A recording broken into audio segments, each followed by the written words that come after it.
His theory has always been that the government is collecting the income tax illegally, that they're collecting the tax in an unconstitutional manner, and they're collecting it in violation of the Internal Revenue Code itself. And he's always wanted to challenge that, and he's written several books on that. And he has a lot of theories that are credible, but the courts are rejecting them. But I've spoken to a lot of lawyers, I've spoken to a lot of judges personally who have read my father's stuff, who tell me off the record that they agree with him, that they think from a purely technical point of view he's right, but from a practical matter he's not going to win. The judges are not going to follow the law. They're going to do what they think they need to do, which is protect the government's revenue sources. The stuff the federal government does is illegal, but the courts don't care. The courts look the other way. The problem with my father is he refused to acknowledge this.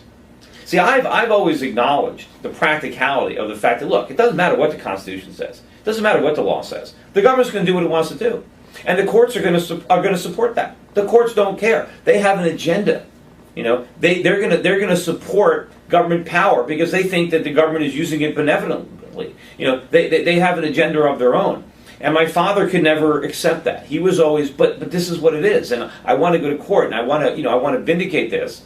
And he wanted to be proven right, not only for himself, but he thought that the country was going in the wrong direction. He thought that the income tax was one of the main reasons our economy was in decline, that the government was destroying our country with excess taxes, particularly income taxes, and that if he could somehow force the government to collect the tax legally, that they wouldn't be able to collect it. Because that's the real big problem. When our country was first established, there was no income tax, and we ended up amending the Constitution to try to make room for one in 1913.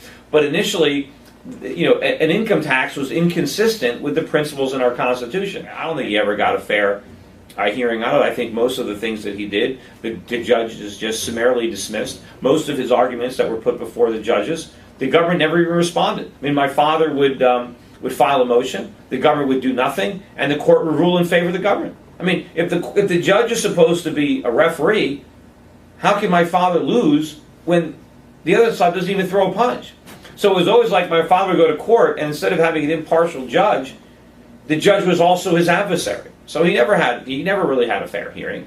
And of course, whatever you want to say about my father, he's sincere in his beliefs. He's not paying taxes because he's trying to get away with something. He's not, cheating on his taxes like the majority of Americans who, claim credit for a deduction that isn't legitimate, or maybe they don't declare some money they earned. They went to a casino, they won $1,000, they didn't declare it. I mean, that's commonplace. My father didn't do any of that.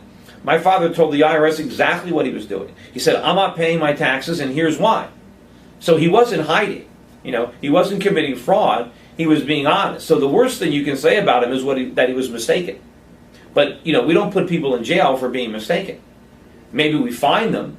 It's a civil penalty, but it's not criminal. So he should not be in jail. I think the only reason he's in jail is because the government wanted to make an example of him. The government wants to say, look, you don't pay your taxes and you go to jail, just like Irwin Schiff. I pay a lot of taxes. I pay more than my father's fair share as far as I'm concerned. I've paid my taxes all my life, and I've encouraged my father to pay taxes as well. I mean, it was something very difficult for him to accept, but I recognized a long time ago that what he was doing was not going to be successful, that he was not going to prevail with his theories in courts based on the judicial system as it existed today. And I tried to convey that to my dad, but he just, would never accept that. And as much as I tried to get him to focus his talents in other areas and to give up this fight with the IRS, I mean, he always kept saying, I've got a tiger by the tail, and I can't let go. And that was my father. And there was just no stopping him from this quest. And no matter what other people said, not just me, other people would try to tell him, look, how could you win? You can't win this. I mean, it's so stacked against you. They needed to put him in jail because they needed the publicity. They needed the deterrent. And I tried to let him know about that years and years ago. That hey, this is just you're a talented guy, you're a very bright guy, there are better ways that you can try to use those gifts and help the country and educate the country than to spend all your time fighting a battle that you can't win. And so that's, I've taken a very different approach to, what I'm doing, the way I'm trying to educate Americans about the problems in our economy and the way the government is contributing to those problems. And I'm trying to help a lot of individual Americans protect their wealth through the way they organize their investments.